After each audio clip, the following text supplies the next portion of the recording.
दोस्तों, मैं हूँ विजय लक्ष्मी। आप लोग को अपने चैनल पर स्वागत करती हूँ। एक बहुत प्यारा सा राम जी का गीत सुनाने जा रही हूँ। आप लोग मेरे चैनल को लाइक करें, सब्सक्राइब करें, कमेंट करें, फुल वॉच करके देखें भाई बहन।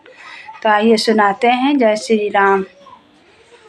सिया जी बहिनिया हमार हो, राम लागे पहुनवा। सिया जी दो बहिनिया हमारे हो, राम लागे पहुनवा।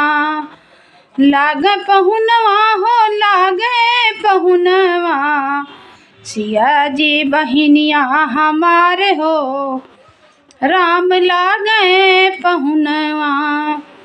मिथिला के नाते से सिया जी बहिनिया, मिथिला के नाते से सिया जी बहिनिया, सिया जी बहिनिया हो, सिया जी बहिनिया। सिया जी के नाते से राम जी पहुनवा, सिया जी के नाते से राम जी पहुनवा। सिया जी बहिनिया हमारे हो, राम लागे पहुनवा। सिया जी बहिनिया हमारे हो, राम लागे पहुनवा।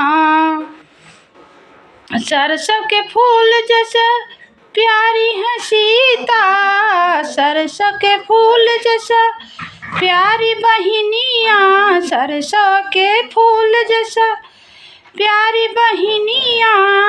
तीसी के फूल जैसा राम जी पहुनवा, तीसी के फूल जैसा राम जी पहुनवा। तीसी के फूल जैसा राम जी पहुनवा।